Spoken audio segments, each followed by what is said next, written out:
Hello friends, welcome to ஒப்னஸ் kitchen. இன்றைக்கி எல்லாருக்கும் பிடிச்ச மேகி தாங்க செய்ய போகிறோம். அதுவும் டேஸ்டியான எக் மேகிங்க.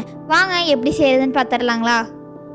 அதுக்கு முதல்ல அடுப்பில் பேன் வச்சு அது காஞ்ச உடனே 2 டேபிள் ஸ்பூன் எண்ணெய் ஊற்றிக்கலாங்க. எண்ணெய் காஞ்சதுக்கப்புறம் சின்ன சின்னதாக நறுக்கி வச்சுருக்க ஒரு பெரிய வெங்காயத்தை சேர்த்து நல்லா வதக்கிக்கலாங்க. கலர் மாறுற வரைக்கும் நல்லா வதக்கிக்கலாம். அடுத்தது சின்ன சின்னதாக நறுக்கி வச்ச 10 பல் பூண்டை வெங்காயத்தோடு சேர்த்து நல்லா வதக்கிக்கலாங்க.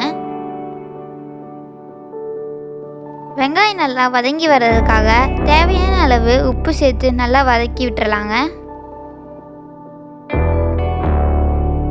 வெங்காயம் நல்லா வதங்கிடுச்சுங்க.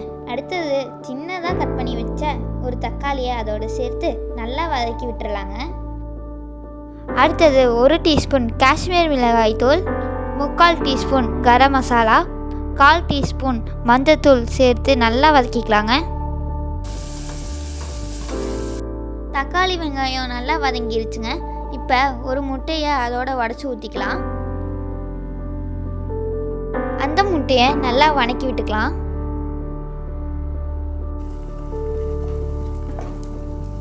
முட்டை கொஞ்சம் வெந்ததுக்கப்புறம் தக்காளியோடு சேர்த்து நல்லா மிக்ஸ் பண்ணிடலாம்.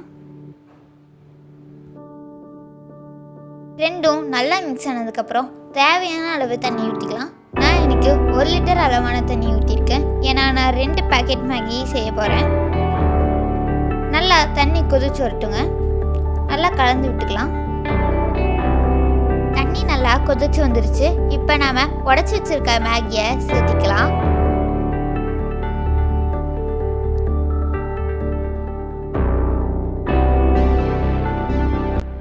அந்த மேகியை அந்த மசாலாவோட சேர்ற மாதிரி நல்லா கலந்து விட்டுக்கலாம். பாருங்க, அந்த மசாலாவோட மேகி நல்லா வெந்து வந்துட்டுருக்கு. இப்போ 2 மேகி பேக்கெட்லையும் கொடுத்த மசாலாவை இதோட சேர்த்து நல்லா கலந்து விட்டுறலாங்க.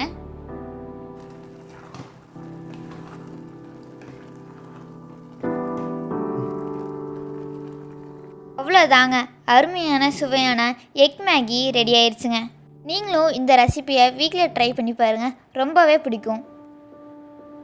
இந்த வீடியோ உங்களுக்கு பிடிச்சிருந்ததுனா லைக் பண்ணுங்கள், ஷேர் பண்ணுங்கள், சப்ஸ்கிரைப் பண்ணுங்கள். மறக்காமல் கிட்ட இருக்கிற பெல் ஐக்கானை கிளிக் பண்ணிக்கோங்க.